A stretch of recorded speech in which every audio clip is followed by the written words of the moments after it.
Olá, meus irmãos, que a graça e a paz do nosso Senhor e Salvador Jesus Cristo seja com todos vocês. Eu me chamo Israel, sou pastor na Quarta Igreja Presbiteriana de Araguaína, no estado do Tocantins. Quero externar a minha gratidão ao conselho da igreja, na pessoa do seu pastor, reverendo Luiz Felipe, que me fez o convite para que eu pudesse enviar esse vídeo a vocês como uma pregação das Escrituras em comemoração ao aniversário da Igreja Presbiteriana em Biá. De fato, é um motivo de alegria, de louvor ao Senhor, ter a oportunidade de comemorar mais um ano de existência da Igreja Presbiteriana em Ibiá. Que o Senhor nosso Deus possa continuar abençoando a vida dos irmãos, promovendo crescimento na igreja e que os irmãos cada dia mais vivam para a glória do Senhor e sejam mais parecidos com o nosso Senhor e Salvador Jesus Cristo. Eu quero pregar em um texto das Escrituras que se encontra na carta do apóstolo Paulo a Tito. Carta de Paulo a Tito. Quero convidar você a abrir a sua Bíblia no segundo capítulo da carta do apóstolo Paulo a Tito. Eu farei a leitura no segundo capítulo, do versículo 11 ao versículo de número 14. E após a leitura, eu peço que você permaneça com a sua Bíblia aberta para que você possa acompanhar aquilo que vai ser dito, para que você possa acompanhar a exposição do texto sagrado. Diz assim a palavra de Deus na carta de Paulo a Tito, no seu segundo capítulo, versículos de 11 a 14. Diz assim: Porquanto a graça de Deus se manifestou salvadora a todos os homens, educando-nos para que, renegadas a impiedade e as paixões mundanas, vivamos no presente século sensata, justa e piedosamente, aguardando a bendita esperança e a manifestação da glória do nosso grande Deus e Salvador, Cristo Jesus, o qual a si mesmo se deu por nós, a fim de remir-nos de toda iniquidade e purificar para si mesmo um povo exclusivamente seu, zeloso de boas obras. Amém. Eu quero considerar com vocês, nesta oportunidade, sobre o poder transformador da graça divina. O texto que foi lido nos apresenta que, por meio da graça divina, nós fomos habilitados a viver uma vida que glorifique a Deus.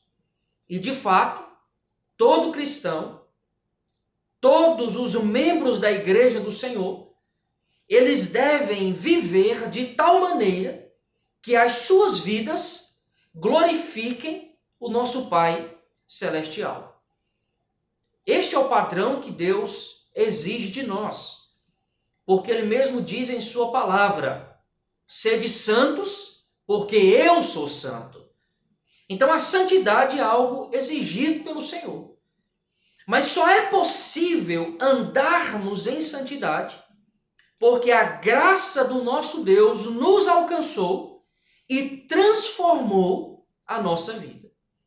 O apóstolo Paulo, quando ele escreve a presente carta a Tito, ele escreve para falar a Tito. Tito estava pastoreando uma igreja em Creta. Então ele escreve para falar que a liderança da igreja deveria expressar, deveria viver em santidade.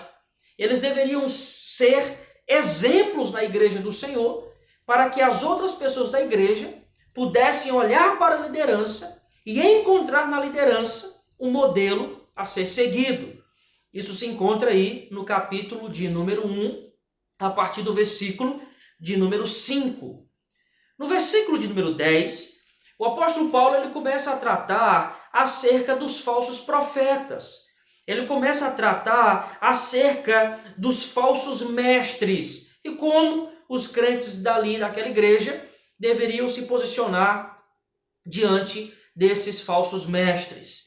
Quando começa o capítulo 2, o apóstolo Paulo ele começa a tratar acerca das diversas classes de pessoas existentes na igreja.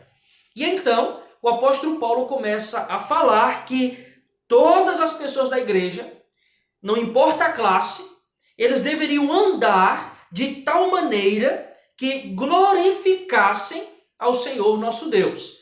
Se você acompanhar na sua Bíblia, você vai ver que no versículo 2, ele se dirige aos idosos, aos homens idosos.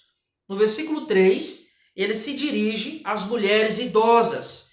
No versículo 4, ele se dirige às jovens recém-casadas.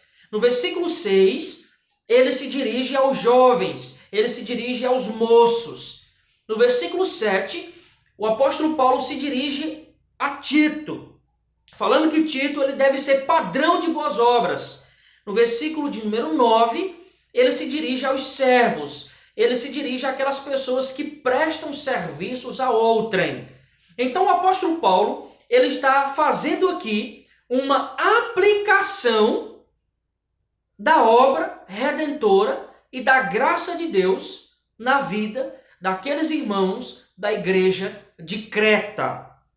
E o que o apóstolo Paulo faz aqui é algo diferente do que ele faz, por exemplo, na carta aos Efésios. Porque na carta aos Efésios, nós vamos notar que o apóstolo Paulo, ele gasta os 3 primeiros capítulos trazendo assim uma base doutrinária e do capítulo 4 ao capítulo 6, o apóstolo Paulo, ele trata acerca da aplicação de toda aquela base doutrinária que ele trouxe nos 3 primeiros capítulos. Então, em Efésios, ele fala da doutrina e depois ele aplica a doutrina. Mas o que Paulo faz aqui, escrevendo a Tito, é diferente do que ele faz lá na carta aos Efésios. Porque o apóstolo Paulo, ele começou aplicando. O apóstolo Paulo, ele começou a carta falando dos deveres, falando de como os crentes deveriam se portar, de como os crentes deveriam andar. E agora, a partir do versículo de número 11, o apóstolo Paulo ele vai trazer a fundamentação doutrinária. Ou seja, ele deu a ordem, ele deu o padrão, ele ordenou por meio das escrituras como que aquelas pessoas deveriam se portar. Agora, ele vai trazer o porquê, a fundamentação doutrinária de o porquê eles deveriam andar daquela maneira que Paulo já havia dito a eles. E a fundamentação doutrinária de tudo isso é a graça de Deus que alcançou a vida daqueles irmãos da igreja de Creta. Da mesma forma, o Senhor nosso Deus exige de nós a santidade.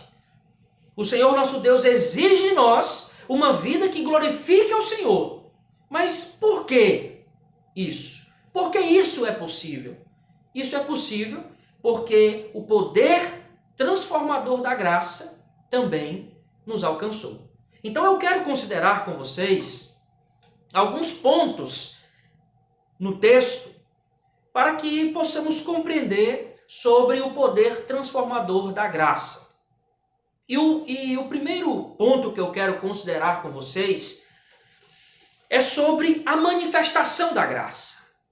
A nossa transformação, ela só foi possível porque Deus manifestou sua graça na pessoa bendita do seu Filho.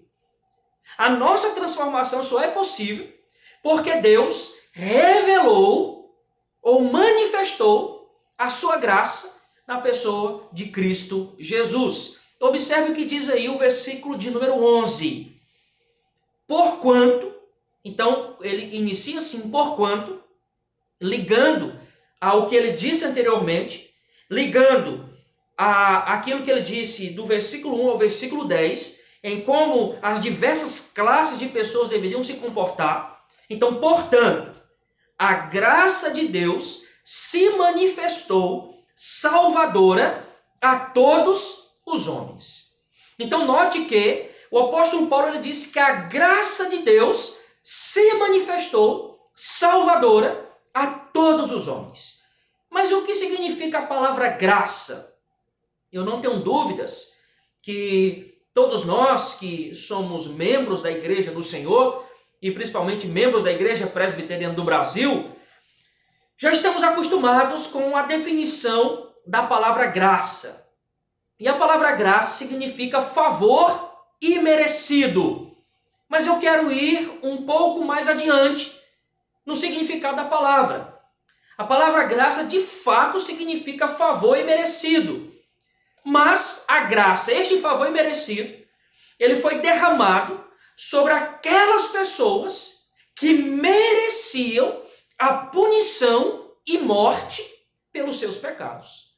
Mas aprove o Senhor, pela sua muita bondade, pela sua muita misericórdia, estender sobre nós o favor imerecido.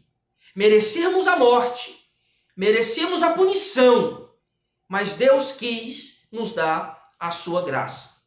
E Paulo, escrevendo aos Efésios, no capítulo 2, versículo 5, ele diz: pela graça sois salvos. E Paulo aqui no texto, ele está dizendo que esta graça, ela é de Deus, ela não é uma graça de homens, mas ela é uma graça de Deus. E esta graça de Deus, ela se manifestou de uma forma salvadora a todos os homens. E a pergunta que nós temos que fazer para o texto é a seguinte: mas como foi a manifestação dessa graça? Essa graça, ela se tornou visível na pessoa de Cristo Jesus. Então, quando Cristo Jesus se encarnou, houve a manifestação da graça. Quando Cristo Jesus exerceu o seu ministério terreno, houve a manifestação da graça. Quando o Senhor Jesus Cristo fez milagres, ensinou os discípulos, ressuscitou mortos, curou enfermos, expulsou demônios, tudo isso revela para nós ou mostra para nós que a graça de Deus se manifestou. Porque Deus enviou o seu Filho em carne e osso, como ser humano, para morrer em nosso lugar e morrendo em nosso lugar, nos salvar por meio da sua graça divina, por meio da sua graça salvadora. Quando nós lemos as Escrituras, em Lucas, no capítulo de número 2, nós vamos observar que Maria e José levaram o Senhor Jesus para o templo. Jesus ainda era uma criança e ele foi levado para o templo para cumprir a lei. E o texto de Lucas vai nos dizer justamente isso. Mas Deus havia feito uma promessa a um homem chamado Simeão, que este homem, Simeão, ele iria ver com os próprios olhos a salvação. E então ele foi movido pelo Espírito Santo para ir ao templo. E chegando ao templo, ele encontra o menino Jesus, Cristo ainda sendo um menino, uma criança. E ele toma Cristo nos braços e ele diz: agora o Senhor pode despedir o teu servo, porque os meus olhos viram a salvação. E além disso, ele chama Jesus de luz para a revelação aos gentios e para a glória do teu povo de Israel. Ele diz que Jesus seria luz para revelação aos gentios. E o próprio Senhor Jesus Cristo, e João escreve isso, lá no capítulo 8, versículo 12 do Evangelho de João, o próprio Cristo ele diz: eu sou a luz do mundo. Quem me segue não andará nas trevas, pelo contrário, terá a luz da vida. Então Cristo ele é a luz. Cristo ele é a manifestação da graça de Deus sobre os homens. Então a nossa transformação, a nossa mudança de vida, a nossa salvação, o nosso novo comportamento, ele só é possível porque houve uma manifestação da graça de Deus sobre nós. Então a salvação só é possível ao homem porque Deus quis manifestar a sua graça. Foi do querer do Senhor, foi do agrado de Deus manifestar a sua graça e assim fazer com que vejamos esta graça por meio das páginas da Escritura, para que crescêssemos em Deus, para que crescêssemos na obra redentora de Cristo e assim sermos transformados por ela. Mas eu quero considerar, em segundo lugar, sobre a ação da graça. Nós analisamos sobre a manifestação da graça, que esta graça ela se manifestou. Agora nós vamos notar, observar no texto sobre a ação da graça. Nós vamos observar que esta graça ela teve uma ação. A ação que nos foi manifesta, ou a graça que nos foi manifesta, teve uma ação de transformação em nosso ser. Então esta graça, além de nos salvar, esta graça, além de nos trazer a salvação, é uma graça que também ela tem uma ação presente em nosso ser, em nossa vida. E o versículo 12, ele começa dizendo o seguinte: educando-nos. Então veja, a graça do Senhor, ela nos trouxe educação. Então nós estamos diante de uma graça educadora.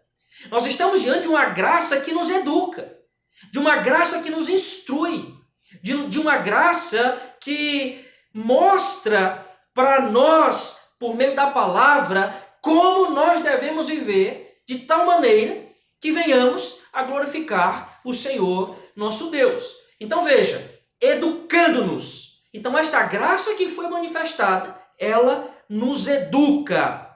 Nos educa para quê? Então veja, ela nos educa para quê? Ela nos educa para que renunciemos o mal. Ela nos educa para abandonarmos o mal. Ela nos educa para deixarmos de lado tudo aquilo que não traz glória ao nome de Deus. Observe no texto. Educando-nos para quê? Renegadas. Para quê? Abandonadas. Para quê? Renunciadas. O quê? O que nós vamos abandonar? O que a graça nos instrui a deixar de lado?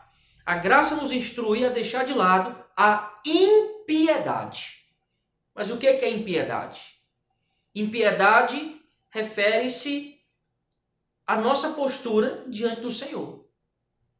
Um ímpio, ele vive como se Deus não existisse. Um ímpio, ele não se importa se ele vai ou não agradar a Deus. O ímpio, ele nunca leva em consideração a existência do Senhor. Pelo contrário, ele vive de forma impiedosa, impiamente, diante de Deus.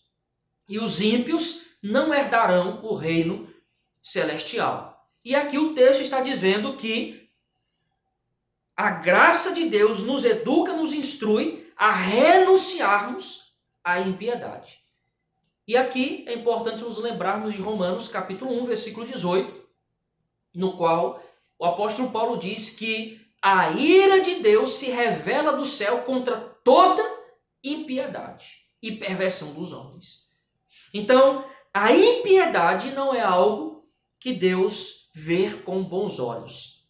Pelo contrário, Deus odeia a impiedade, de tal maneira que a ira dele se revela sobre a impiedade. E a graça, ela nos educa, a graça, ela nos instrui a renunciarmos, a renegarmos a impiedade.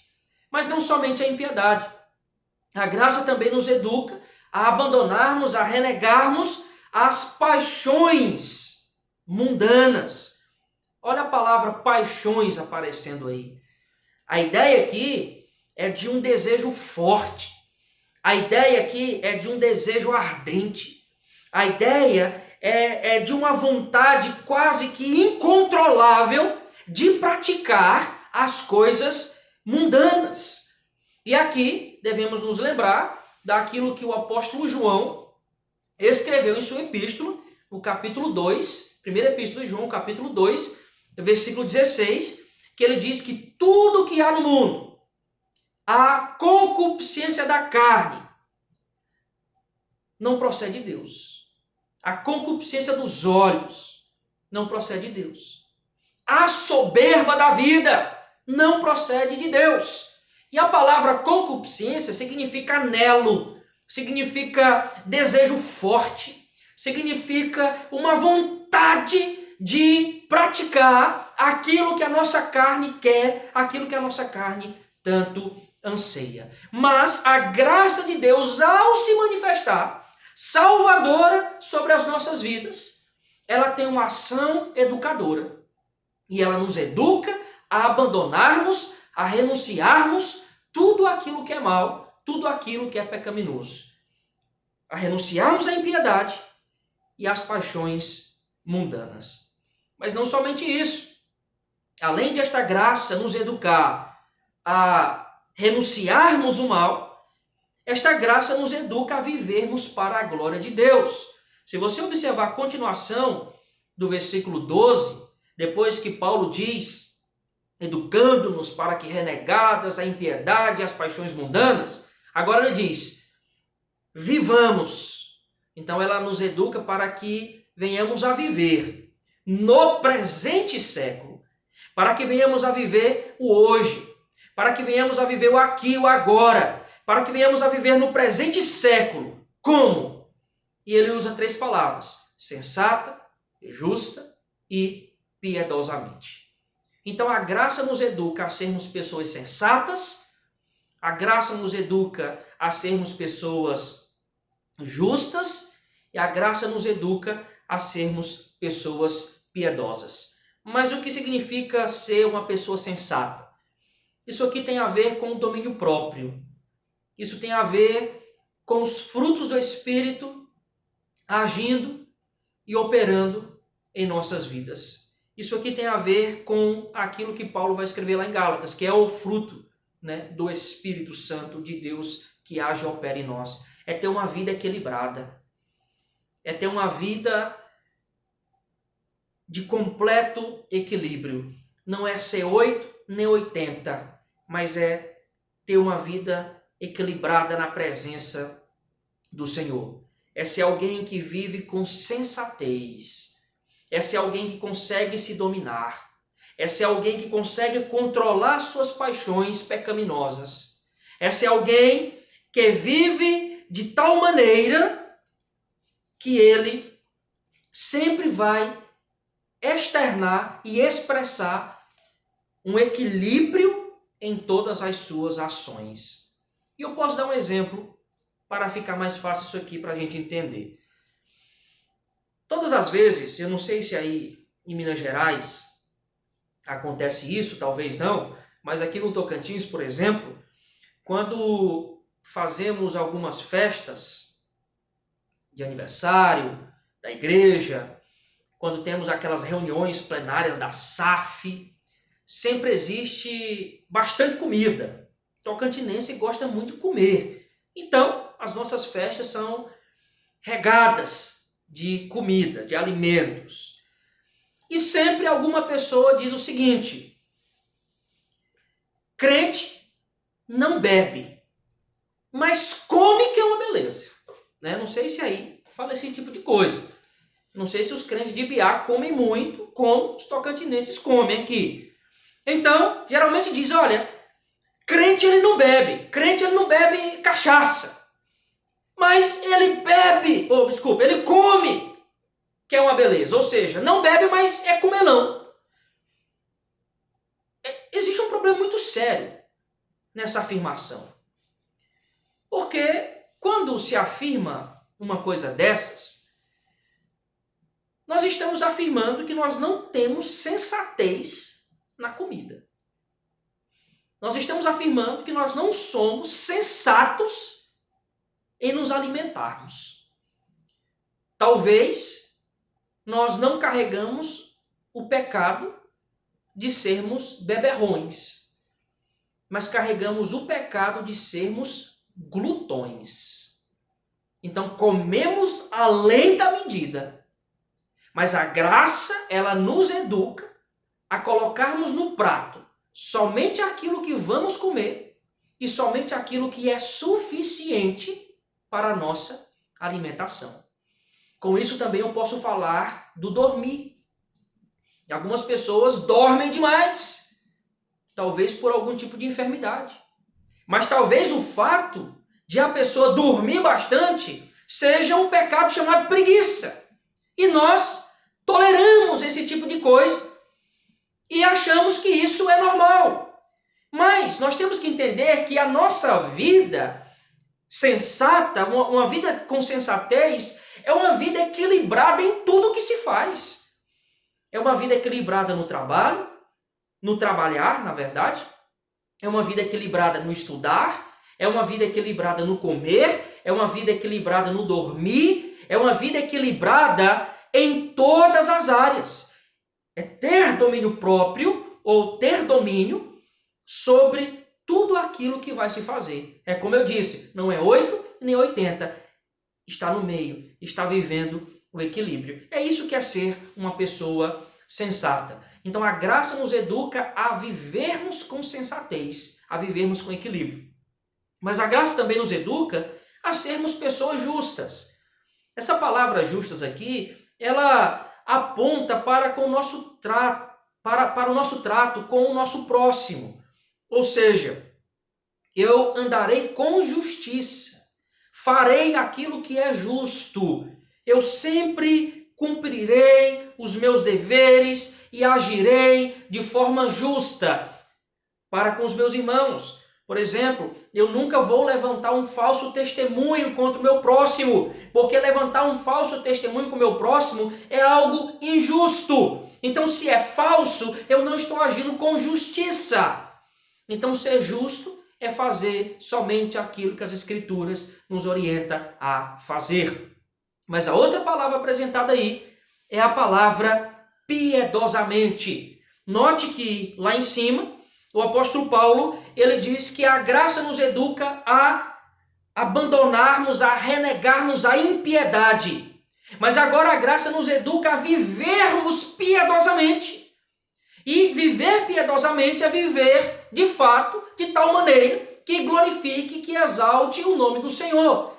Então, viver a piedade ou viver piedosamente tem a ver com a nossa religião, tem a ver com viver a verdadeira religião apresentada nas páginas da Escritura. Então, viver de forma sensata aponta para o meu ser, aponta para o domínio próprio. Viver com justiça aponta para o meu trato para com o meu próximo. E viver piedosamente aponta para a minha vida em relação ao Senhor Deus Todo-Poderoso. Isso aqui, essas três palavras, elas apontam para as duas tábuas da lei. O Senhor Deus, ele entregou à nação de Israel duas tábuas contendo os 10 mandamentos. Na primeira tábua da lei, nós vamos encontrar 4 mandamentos, não 5. Nós vamos encontrar 4 mandamentos. E os 4 mandamentos da tábua referem-se à nossa vida para com o Senhor.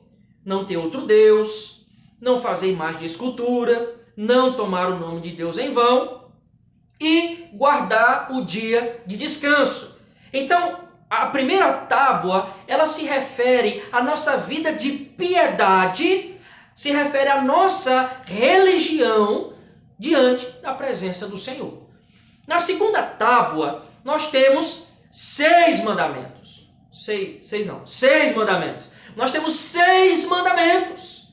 E os 6 mandamentos da segunda tábua refere-se ao nosso trato para com o próximo, no qual refere-se ou aponta para nós de como deve ser o nosso comportamento para com o próximo, daquilo que nós não podemos fazer para com o nosso próximo. Então, viver de forma sensata, justa e piedosamente é viver em observância à lei de Deus, é viver em observância aos 10 mandamentos que o Senhor nosso Deus assim nos deu.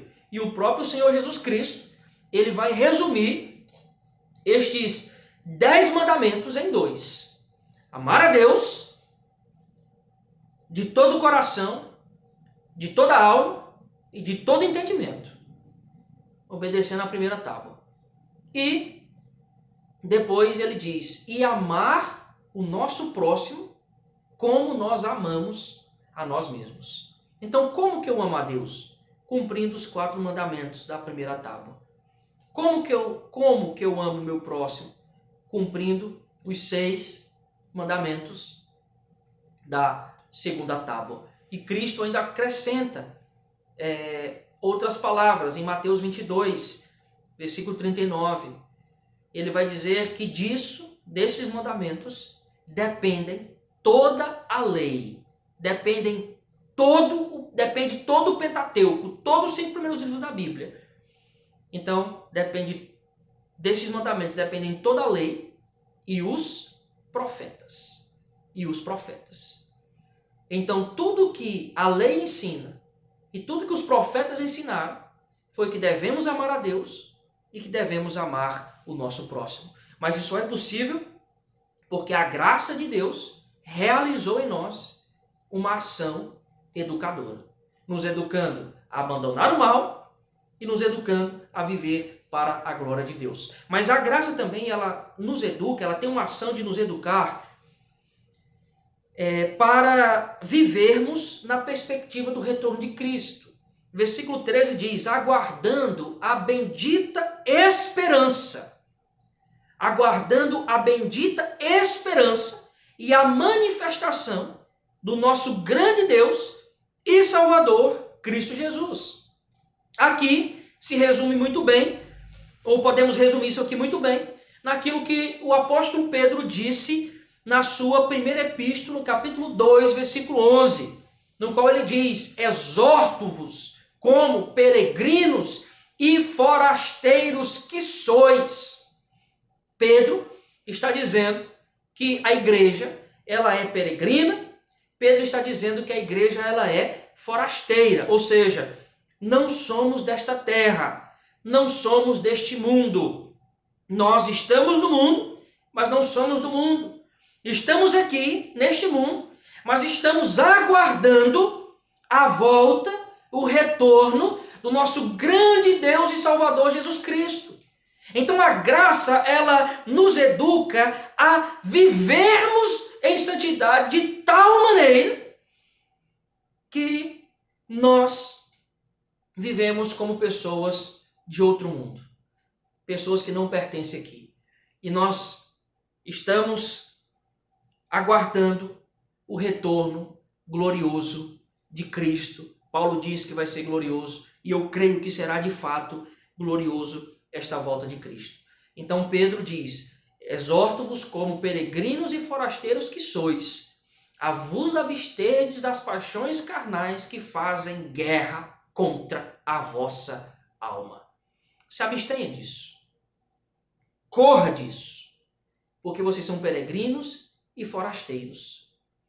E vocês não devem abraçar. E vocês não devem ceder às paixões mundanas.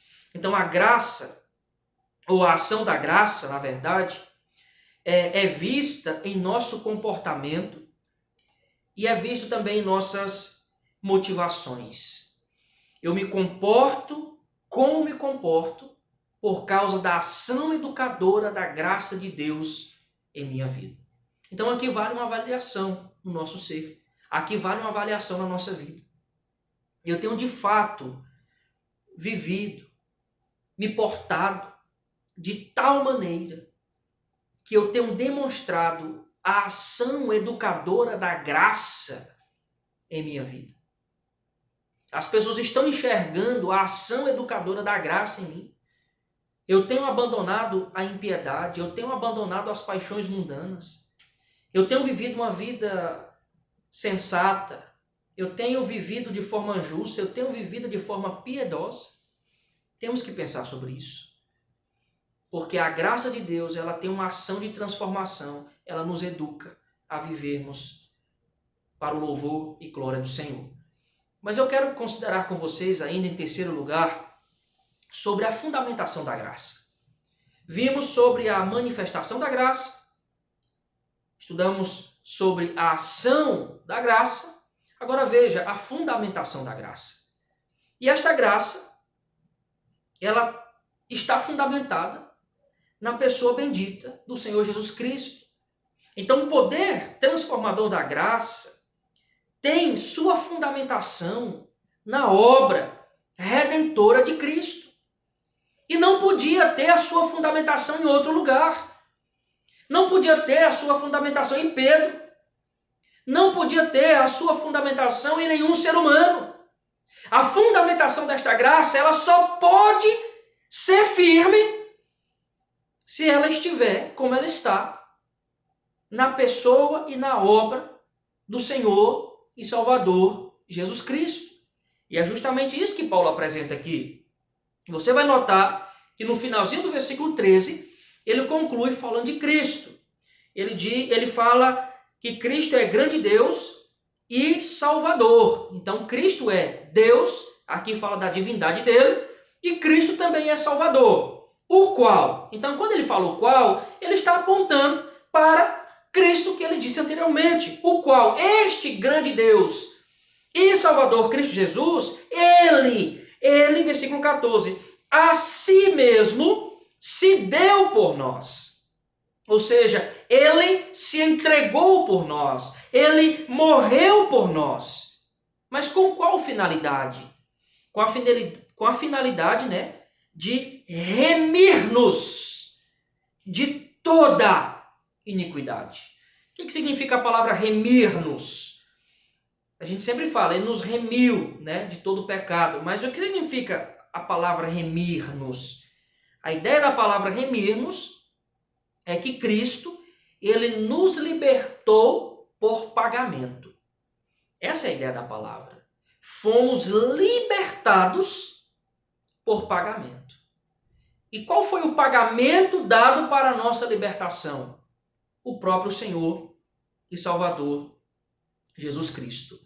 Ele se entrega na cruz e ele nos compra para Deus e ele nos liberta para Deus mediante a sua morte, mediante a sua entrega na cruz, mediante aquilo que ele fez lá na cruz do Calvário. E o apóstolo Pedro, ele vai falar sobre isso, quando ele diz que não fomos comprados por prata e nem por ouro, mas fomos comprados pelo precioso sangue de Cristo.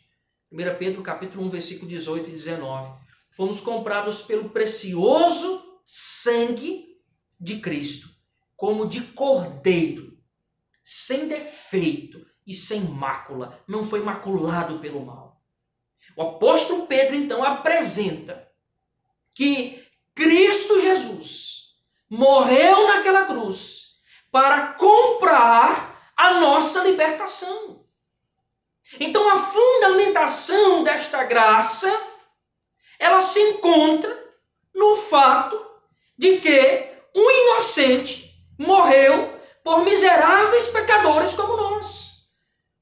A fundamentação desta graça se encontra no fato de que Cristo Jesus, sendo inocente, ele derramou seu sangue para nos libertar de toda iniquidade.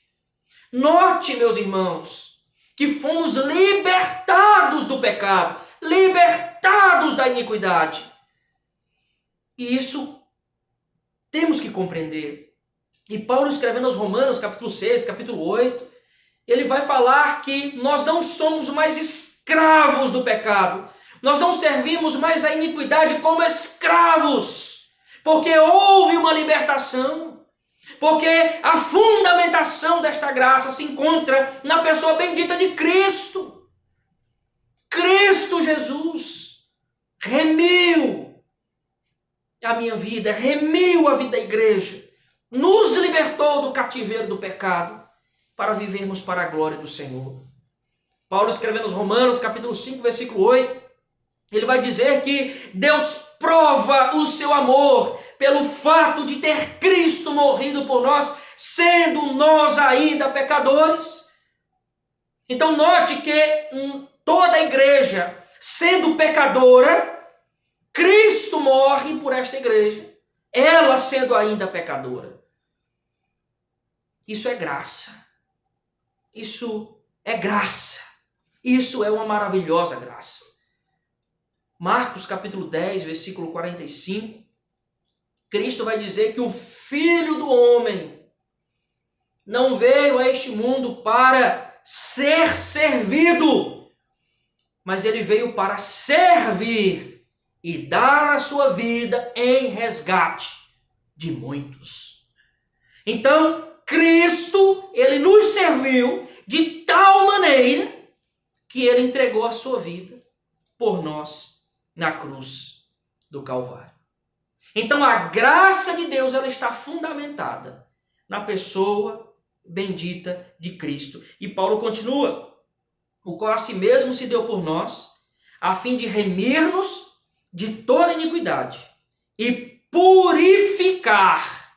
Então veja, houve uma purificação, houve um lavar, houve um regenerar, houve um lavar de vestes. E é interessante observarmos aquilo que é dito no livro de Apocalipse, por exemplo. O sangue de Cristo foi um sangue que tornou as nossas vestes brancas. O sangue de Cristo foi um sangue que tornou as nossas vestes alvas. O sangue de Cristo foi um sangue que nos trouxe a purificação, ou seja, purificou-nos de todo o pecado. Então note que a fundamentação desta graça está justamente no sacrifício de Cristo. E ele fez isso para nos purificar para ele mesmo, e ele fez isso para purificar um povo exclusivamente seu, um povo para ele, um povo dele, que é zeloso de boas obras. Quem é este povo que pertence a Deus? Quem é este povo que pertence a Cristo? A igreja. A igreja do Senhor Jesus Cristo. Ela é o povo do Senhor. A igreja do Senhor Jesus Cristo é um povo de propriedade exclusiva de Deus. Porque a graça dele se manifestou, a graça dele teve uma ação, e esta graça está fundamentada na pessoa do Senhor Jesus Cristo. Meus irmãos, e eu quero concluir a minha fala, este vídeo, perguntando a você: se você tem vivido como uma pessoa transformada pela graça. Quero perguntar a você se você tem crescido em santificação. Eu quero perguntar a você sobre a sua transformação. O quanto você tem sido uma pessoa transformada. Na igreja do Senhor Jesus Cristo, não existe aquela síndrome de Gabriela, de Rafaela, de Daniela, eu não sei de quem é a síndrome de fato, mas aquela síndrome que diz: eu nasci assim, eu cresci assim e eu vou morrer assim. Isso não é coisa de crente falar. Isso não é coisa de crente falar. Porque quando Deus, em Cristo, nos remiu de todo pecado, ele nos remiu para sermos um povo liberto da escravidão do pecado. Então, se existe algum pecado que eu preciso abandonar, eu tenho que abandonar. Se existe algum pecado que eu tenha que lutar contra, eu tenho que lutar contra. Mas eu não posso me conformar com uma vida de iniquidade. Eu não posso me comportar com me conformar com a vida de pecado. Eu não posso me conformar com a vida de iniquidade que talvez eu tenha levado.